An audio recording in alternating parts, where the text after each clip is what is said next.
Los solicitantes de refugio, en este caso campesinos y campesinas, son sujetos de desarrollo y que el Estado costarricense, sus instituciones y todo el ecosistema económico los vea como sujetos de ese desarrollo. Es decir, no como una carga, como nos han visto. Exiliado por tomar la patria en serio, hoy te llaman terrorista. Por alzarte, por dejar atrás el miedo a la escoria caudillista.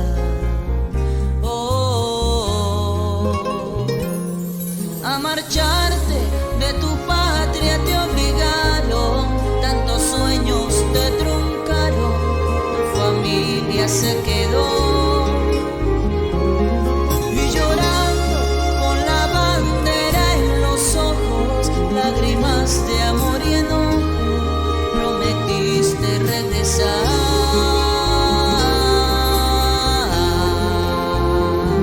Migración. El tránsito hacia las oportunidades es el tema del podcast del día de hoy. Gracias por estar en nuestra sintonía. Les saluda Julio López. El poder de la palabra. Sturi Vila Karnikava. El poder de la palabra. Yol Parasnedoakerika. The Power of the Word. Onda local, toda la semana con información de interés sobre Nicaragua y el mundo.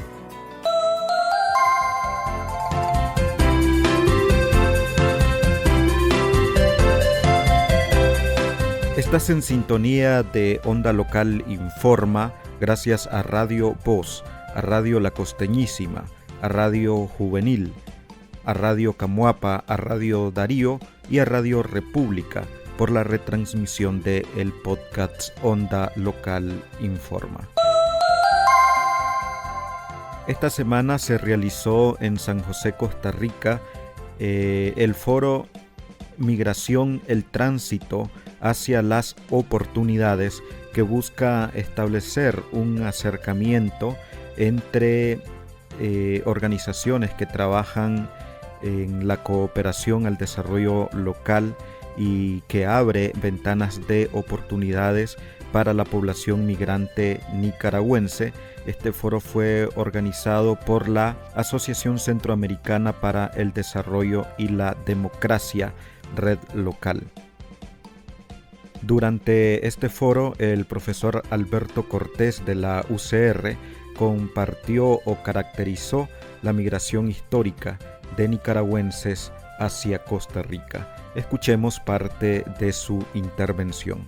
Nicaragua se ha configurado históricamente como un país que expulsa población.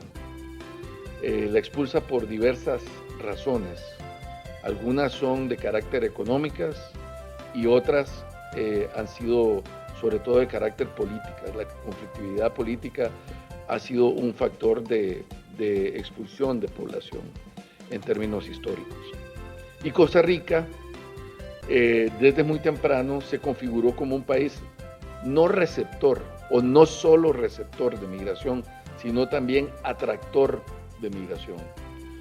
La migración no sucede espontáneamente entre los dos países, hay redes que estructuran un proceso, en el caso de Costa Rica, de atracción de población migratoria, que es también población laboral.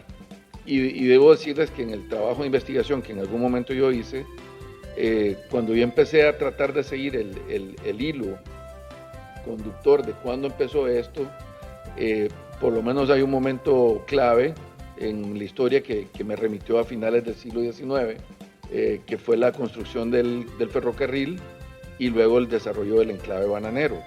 Es mucho más visible que el enclave bananero fue desarrollado por población afrodescendiente, que venía de Jamaica y venía de Trinidad, pero también es claro que ese desarrollo del enclave bananero en el Caribe fue posible porque también había una migración importante de nicaragüenses. Y eso lo registra muy claramente la literatura social, la novela costarricense de mediados del siglo XX, de la primera mitad del siglo XX, Mamita Yunay, etc. Toda la literatura social sobre el país da cuenta de la presencia de trabajadores nicaragüenses y también que una parte de esa migración se vino para acá, toda la parte que era migración exiliada de la guerra de Sandino y de la dictadura somocista. En la primera mitad del siglo XX, los zapateros, que se incorporaron de hecho al Partido Comunista, que se fundó en los 30 acá, y también que apoyaron, por lo tanto, la coalición caldero-comunista en los 40, ¿verdad?, de este país. Es decir, hay una larga trayectoria y Costa Rica pues aparece como receptor. También queda en evidencia, que es un poco la discusión que yo di en esa investigación, que Costa Rica tiene una actividad económica, digamos, que no puede atender solo con la fuerza de trabajo nacional. O sea, para que la economía tica pueda funcionar, necesita fuerza de trabajo no nacional. Es un poco la dinámica que también se da en Estados Unidos como un país receptor de inmigración y atractor de inmigración. Actividades de agricultura, de exportación, de construcción, de seguridad privada, de trabajo doméstico, que ayuda a que las mujeres costarricenses puedan salir a los mercados laborales más calificados para poder generar ingresos, no podría suceder si no hubiera migración nicaragüense, en este caso, que es la migración principal. Antes de la caída de Somoza hubo una inmigración importante, un flujo importante de migrantes a Costa Rica. Esa población, que incluyó, por cierto, a buena parte de la dirección del Frente Sandinista que luchaba contra Somoza, estuvo aquí. El grupo de los 12 estuvo aquí. La Junta de Gobierno de Reconstrucción Nacional salió de aquí para Nicaragua a tomar el poder un día antes de la salida de Somoza y de la caída de Urcullo en la Asamblea Nacional. Es decir, en los 70 ya Costa Rica era un punto importante de inmigración, no solo económica, sino también política. Después de la caída de Somoza hay un retorno de población nicaragüense a Nicaragua, y posteriormente en los 80s, sobre todo el aumento de la conflictividad y el servicio militar obligatorio vuelve a generar un flujo muy importante. Supongo que a finales de los 80s también ya la crisis económica, porque nunca sucede de manera pura una sola variable en la definición de los flujos. Generalmente lo cultural, lo político, y lo cultural me refiero a que cuando una comunidad empieza a tener dinámicas migratorias de gente que se va, esa gente termina jalando a quienes se quedan atrás para que vayan a vivir la vida del país al que van, que generalmente es más desarrollado que el país que dejan. Esa migración que hubo acá, que incluso llegó a haber más de 40,000 personas refugiadas en campamentos de refugiados aquí en Costa Rica en los 80. Existía la famosa Dirección General para la Población Refugiada, DIGEPARE, en migración, y ACNUR tenía una oficina permanente acá muy grande de atención de población refugiada. Me acuerdo que uno estaba en la zona sur, en Pérez Celedón, y otra estaba en la zona norte.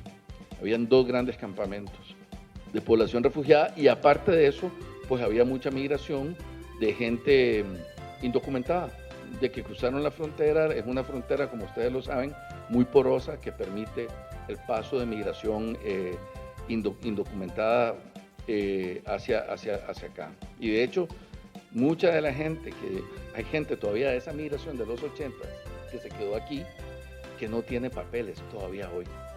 Esa migración de los 80 regresa a Nicaragua. Yo diría que cerca del 90% de esa migración regresa a Nicaragua con las elecciones del 90 y con el triunfo de Violeta Barrios.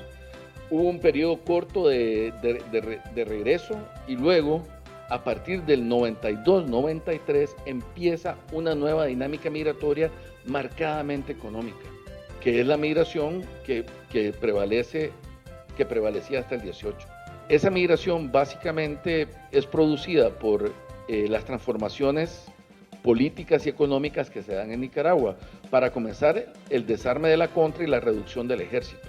Si ustedes se dan cuenta, eso, digamos que lanzó a la calle a miles de hombres a los que no se les cumplió la promesa de básicamente reinserción, tierra, crédito, etcétera, que fue la promesa incumplida pues, de todos los gobiernos desde el 90 en adelante.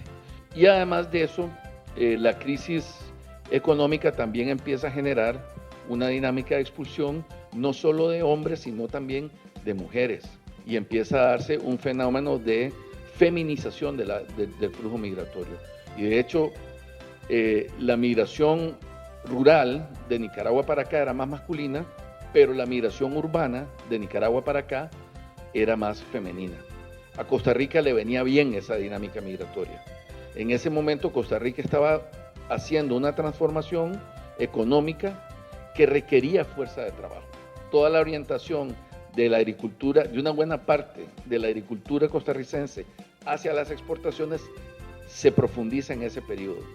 Yo lo voy a poner de esta manera: si la migración nicaragüense no se hubiera dado, no se hubiera podido desarrollar la exportación de los productos no tradicionales, como se llamó en aquel momento, que incluía, aparte de banano y café, que eran los productos tradicionales, todo el tema de las flores, otras frutas, la expansión de la naranja en la zona norte y también la piña, por ejemplo. Entonces, si ustedes ven todo el ciclo de producción agrícola para exportación vinculada al mercado mundial, es básicamente recogida por migración laboral nicaragüense. Construcción, toda la parte de desarrollo de infraestructura, de servicios y de turismo que se da en ese momento, también es el boom turístico, y eso requirió construcción de mucha infraestructura. Eso la hizo población nicaragüense, fundamentalmente.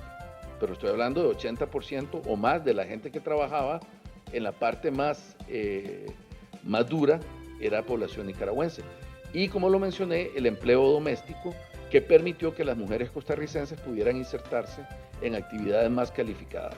De tal manera que también ese componente de más de 40,000, 50,000 mujeres que llegaron acá se insertaron en hogares de clase media costarricense y jugaron un papel muy importante con su trabajo para que la transformación de la economía costarricense se pudiera dar. Por eso, y por el tipo de inserción laboral que tenía esa población, que no venía a insertarse en mercados muy calificados, en realidad la migración nicaragüense no compitió laboralmente con la población costarricense. Y si ustedes analizan los puntos de roce y conflicto que ha habido a lo largo de estos años por el tema de la xenofobia contra la población nicaragüense, es más de carácter simbólico. Es más, como lo trabajó muy bien Carlos Sandoval, la presencia de otros amenazantes, le llama él. El nicaragüense es construido como una amenaza, son más violentos. Además, el manejo mediático también contribuía a estereotipar al migrante nicaragüense. Lo voy a poner en términos simples. Cuando el que cometía un delito era nicaragüense, lo que se destacaba en la noticia no era el delito, sino que era cometido por un nicaragüense. Cuando el delito era cometido por un tico, lo que se resalta es el delito. De esa forma, digamos, la xenofobia tica se desarrolla principalmente en sectores medios, no en sectores altos que requieren esa fuerza de trabajo para poder desarrollar sus actividades en sus empresas, o en sectores de ingresos bajos donde hay una convivencia cotidiana de la población migrante con la población nacional. Esas tendencias migratorias se mantuvieron. De hecho, aún cuando Ortega llega en el 2006, 2007 al poder, digamos, no hay una reducción significativa de los flujos migratorios. Y yo creo que eso tiene que ver con que ya hay una red económica estructurada en la que hay una parte importante de Nicaragua que asume que tener a alguien de su núcleo familiar en el otro lado es parte de la dinámica cotidiana, y ese ingreso es importante. Y aquí, a pesar de todo, se gana más aquí que en Nicaragua, en general, digamos, en puestos no calificados, digamos.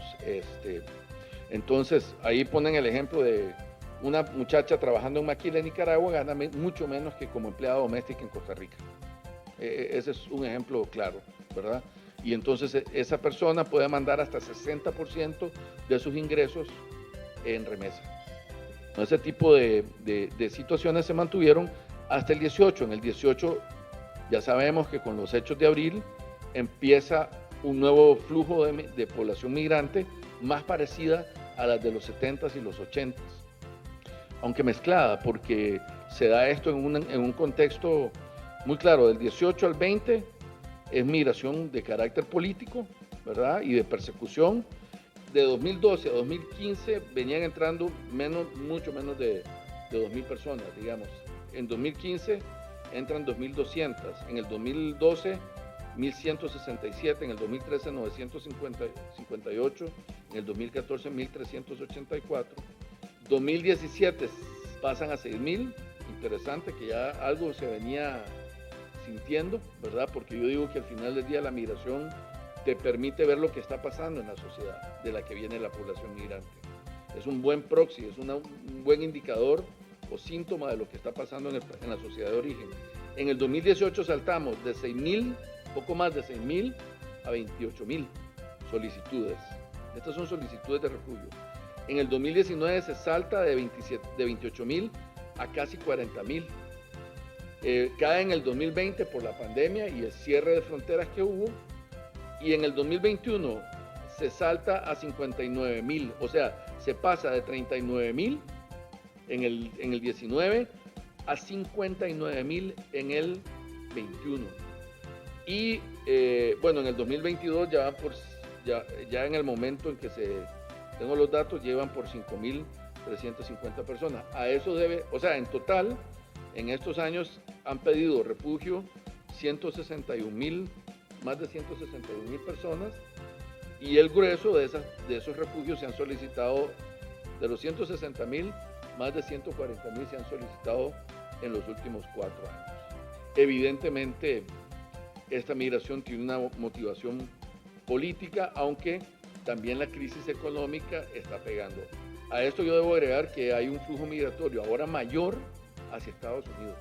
Hay que ver cómo se logra desarrollar programas de emprendimiento y de asociatividad entre población nicaragüense y población costarricense.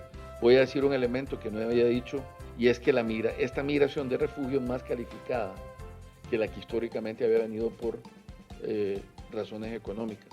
La migración que llegó del 18 para acá, que no venía a buscar trabajo, sino que venía huyendo y buscando cómo sobrevivir antes de que les encarcelaran o les mataran, esa población tiene en muchos casos títulos, calificación, y los mercados calificados en este país son muy cerrados.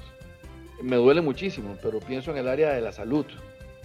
Lo que nuestra gente del área de salud, de médicos, doctoras, enfermeras, etcétera, va a pasar es muy duro, porque la incorporación es controlada por el Colegio de Médicos y la Escuela de Medicina, la UCR, y el examen está hecho para que prácticamente entre muy poca gente que se haya formado afuera o que venga de afuera. O sea, es cerrado hasta con los ticos que estudiaron afuera. Francisca Ramírez, líder del movimiento campesino Anticanal, también participó en este foro y compartió el siguiente comentario. Yo quiero aportar un poquito a lo que decía don Alberto. En veces nos confunden migrantes económicos con desplazados forzosamente. Y eso es lo que en veces la misma sociedad o los mismos estados o el mismo gobierno no entiende qué significa ser desplazado forzoso. Yo les decía a alguien, una cosa es decidir salir de mi país a migrar económicamente. Yo llevo una esperanza y sé a qué voy.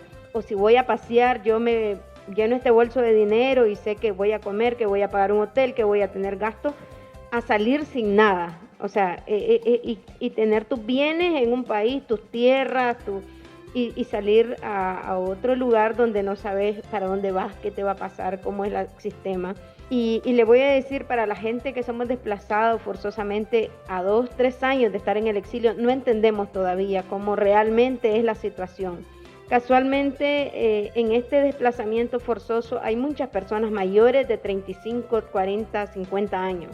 Nosotros decidimos, a raíz de la crisis humanitaria que conocimos del sector campesino, implementar ese campamento. Nunca habíamos tenido una formación para vivir en comunidad, y en cambio hemos hecho un gran esfuerzo, a pesar de que pues no teníamos esa cultura porque cada quien luchaba por su autonomía, cada quien tenía su vivienda, cada quien tenía su finca. Nos encontrábamos 40.000 campesinos para luchar contra el proyecto del canal interoceánico, pero cada quien se encontraba a las 8 de la mañana y regresaba a 3 días después y iba cada quien a su casa con su autonomía. El mundo nos ha cambiado, la situación, y hay diferencias entre una persona que le trabaja a alguien más, que entra a las 6 de la mañana, sale a las 6 de la tarde, no tiene tiempo de hablar con su compañero, no tiene tiempo de llamar por teléfono, no tiene tiempo de estar informado de la situación política del país, en que desee seguir la lucha, pero la situación económica no le da la oportunidad. Nosotros decidimos, y creo que ha sido una bonita experiencia lo del campamento, porque allí nos ha dado la oportunidad de juntarnos y hablar y estar activados e informados de la situación que pasa en Nicaragua y de lo que nosotros queremos en Nicaragua. Inclusive hay veces que se van 10 a sembrar frijoles. Están sembrando frijoles, pero hay una noticia, uno anda un teléfono y le dice, está pasando esto y esto. Entonces ya dejan el palín botado y comienzan a hacer el debate, que queremos esta Nicaragua así, que esto va a terminar así, que ya los vamos y que preparamos. Entonces no tenés esa oportunidad cuando le trabajas a otra persona. Entonces creemos que es tan necesario para el retorno de la democracia que los nicaragüenses tengamos, o sea, nosotros como movimiento campesino anticanal, que hemos venido a luchar con sacrificios al exilio, nosotros siempre hemos venido diciendo que nosotros luchamos por la autonomía, por el respeto, porque nosotros queremos aliados, como yo platico bastante con Amari, como aliados que nos apoyen, pero no que nos quiten el derecho, porque nosotros queremos luchar por una Nicaragua, no por una ideología de izquierda y derecha o de esto, sino por nuestros derechos. Hemos venido logrando con sacrificio lo que la seguridad alimentaria, pero un ingreso económico no. Pero creemos que si ustedes nos apoyan para nosotros sembrar lo que ustedes nos compren, nosotros vamos a salir adelante. Amaru Ruiz, presidente de la Fundación del Río, compartió la experiencia de esta organización con el apoyo productivo en el campamento campesino, conformado por familias exiliadas nicaragüenses. Escuchemos. La planificación de la producción agrícola para nosotros fue fundamental porque eso les permitió el acompañamiento que nosotros teníamos ahí, que era un acompañamiento permanente, es decir, un modelo de inmersión, que uno de los técnicos agrícolas estuviera conviviendo con esta familia. No era el típico rol de las organizaciones que llegamos, estamos un día, 1 o 2 días y nos vamos, sino que conviviera en la dinámica productiva de la familia. Y eso fue importante porque permitió el seguimiento día a día. La diversificación productiva, es decir, no solo un producto, sino varios productos, no solo agrícolas, sino pecuarios. Entonces, otras iniciativas como las de Senderos, por ejemplo, les ayudó a algunos otros proyectos productivos y pecuarios que les permitió complementar. Y la transparencia del proceso. Desde el inicio les dijimos, vamos con esto, estas son lo que tenemos, por aquí podemos ir. Hay algunas cosas no tan positivas que surgieron en el momento. En el tema de convivencia, por ejemplo, hubo algunos procesos o dinámicas de convivencia, que es normal porque, las personas somos complejas y somos muy diferentes. Entonces, en esa dinámica que de alguna manera se vieron obligados a convivir, gente que no eran desconocidos para ellos, que no convivían juntos, pues obviamente hubo algunas dificultades. El estatus legal en el país fue una dificultad que se logró salir gracias al apoyo y la gestión de algunas instituciones que lograron que esas personas se constituyeran desde el punto de vista legal en el país. Obviamente algunos procesos burocráticos de instituciones costarricenses en la gestión de los procesos, las técnicas de producción que eran diferentes, no es lo mismo producir en Nicaragua que producir en Costa Rica. Y la viva experiencia de los y las campesinas te demostró que en el primer año de producción le fue muy mal, por no decir malísimo. Es decir, prácticamente en algunos casos no recuperaron la cosecha y en otros la perdieron. Eso tiene que ver con una situación agronómica que aquí utilizan mucho mayor cantidad de pesticidas y al no utilizar esa misma cantidad de pesticidas, las plagas te llegan a la zona y te matan la producción. Y otra de las cosas es el tema de la dificultad en la comercialización de producción y el acceso a mercado. Es decir, una vez nos encontramos con una producción de frijoles de 32 manzanas que no se podía vender y que se tuvo que vender y después de 6-7 meses se pagó. Y eso que a una institución pública costarricense. Es decir, no es que es inmediato. Primero, para entrar al mercado tenés que cumplir una serie de condiciones y ya cuando traes el mercado no es que te lo pagan ahí nomás, como están acostumbrados en Nicaragua, sino que te lo pagan 7 meses después. ¿Qué pasó ahí? Ahí perdiste. Entonces, son de las cosas que nosotros encontramos. Sin embargo, el seguimiento nos permitió hablar de algo que nosotros llamamos escalabilidad y replicabilidad. Consideramos que hay un interés de otras familias campesinas y ese interés ha permitido organizarse. Hay un diagnóstico de necesidades, la organización hizo con eso otros 2 grupos que nosotros estamos ampliándonos para el beneficio de más familias campesinas. Se hizo un diagnóstico de necesidades, se identificaron al menos 2 grupos más en otro cantón que se llama Cantón de los Chiles, en 2 áreas, Pavón y Caño Negro, y que a partir de la sistematización de la experiencia en el campamento campesino, poder rescatar cuáles fueron las lecciones aprendidas para precisamente ayudar a esas 2 otras iniciativas de campamento, que ellos van a llamarle por su nombre, no sé cómo le van a llamar, pero ayudarla a rescatar esa experiencia que se tuvo en Upala. Estamos en la gestión de recursos para la implementación con 2 grupos más de campesinos y ahí surgió una idea de hacer un estudio de impacto. ¿Qué significó? ¿Cuál es el impacto que hemos logrado desarrollar? Como mensaje final, nosotros, ¿qué queremos demostrar con esto?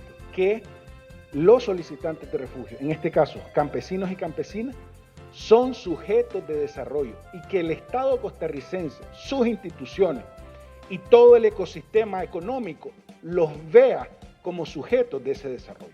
Es decir, no como una carga, como nos han visto, sino como sujetos de desarrollo, que con alguna política, con acceso a tierra, con mejorar algunas condiciones, con crearle acceso a los mercados, se puede mejorar. Incluso no les pedimos ni dinero, ni plata, sino la gestión para crear ese ecosistema habilitante que permita el desarrollo económico de esa población.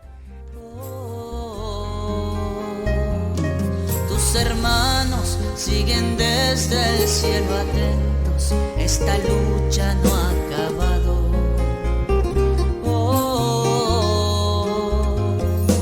No te olvides de volver lleno de gloria, de escribir la nueva historia que tantas vidas costó. Este pueblo, desde el día que te fuiste, solo tiene nubes grises, llora de tanto dolor.